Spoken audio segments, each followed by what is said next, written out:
No doubt when world building, especially for a D&D campaign, you've at least entertained the idea of the religions of the people who inhabit your world.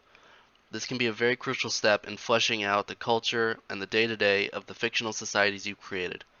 Having one pillar institution other than the NPC's nation for said NPC to be passionate about can add multiple layers as well as conflicting interests for lots of aspects that involve action and reaction between your world. But I reckon we'll speak on how to make a compelling and thriving religion on another day. Hello everyone, this is Surfboard, and today we'll be focusing on what people do with the religion you've created, which is the topic of religious orders, and we're going to be starting with the military religious orders. When you think of religious military orders, I'm sure the first thing you'll think of is the Knights Templar or Teutonic Order. And if your world is set in a medieval, European-esque culture, then by all means these groups are exactly what you should be shooting for. An order whose mission is to convert by force, pacify people deemed savage or godless by the order's authority, and to win victory in battle for the glory of their religion. However, if your world is taking place during the times of antiquity or before, these groups can certainly be more tribal by nature.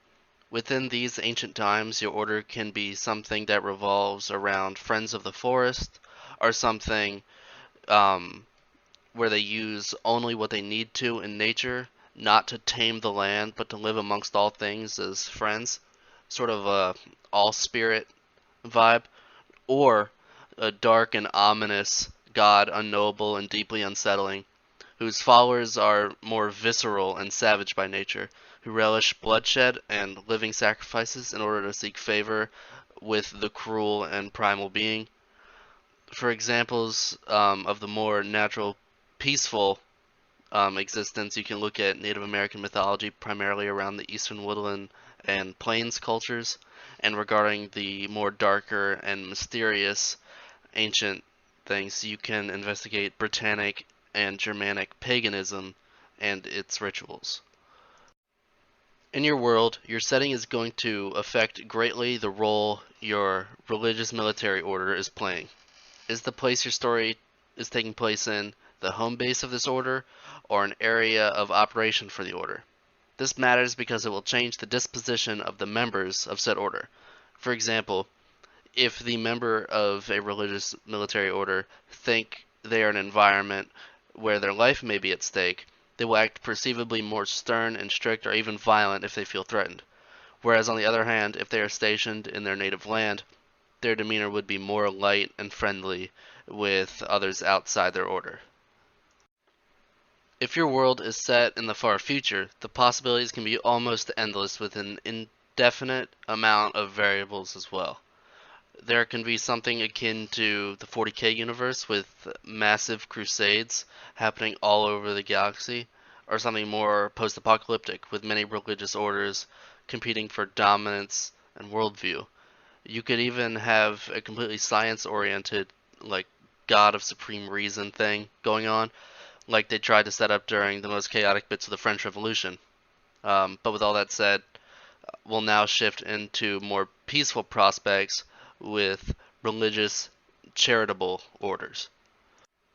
Now, with charitable orders and the like, we are able to be very broad and generalized with the time period because they all are going to do basically the same thing no matter what time period or setting they're placed in.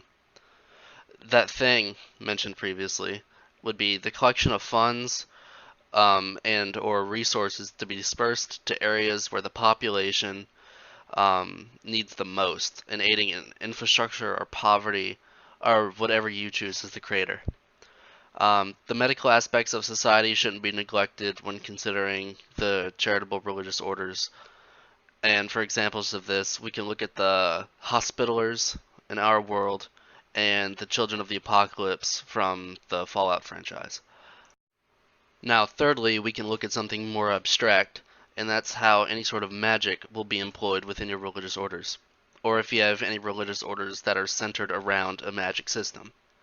These orders can be as obvious or as mysterious as you desire them to be.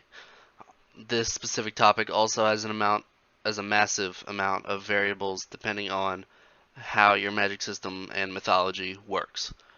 These institutions can be tasked with being pioneering and investigating magical technology, for lack of a better word, like the College of Winterhold or the Stygic Order within the Elder Scrolls universe, just to name one example. Another option could go hand in hand with the military orders as well as the charitable orders, utilizing either magics of destruction or magics of healing.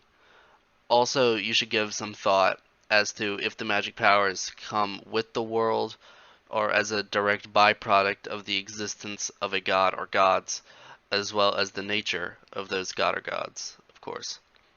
Because if the god or gods that your specific religious order are venerating are good, evil, or somewhere in between, your religious order is bound to take a bit of that image onto themselves.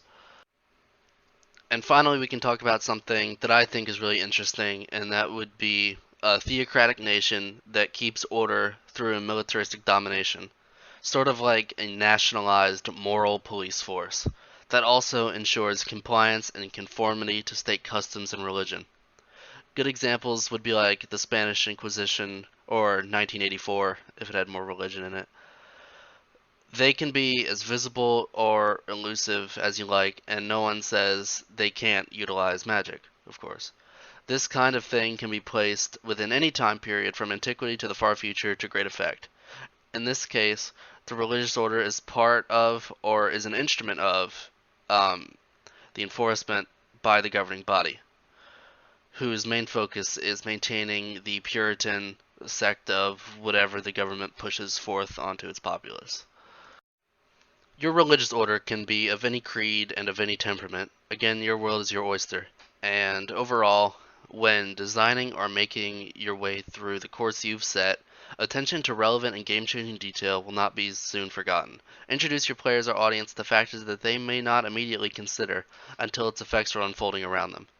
The presence of religious orders, both secretive or mainstream, in your world can be very telling in the culture and average disposition of the people in your setting, and should not be taken lightly if intricate details are something you are passionate about.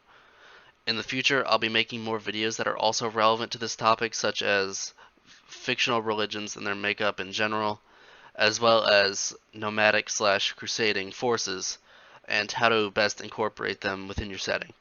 But with all that said, stick around, and I can't wait to see what kind of worlds we can all make together.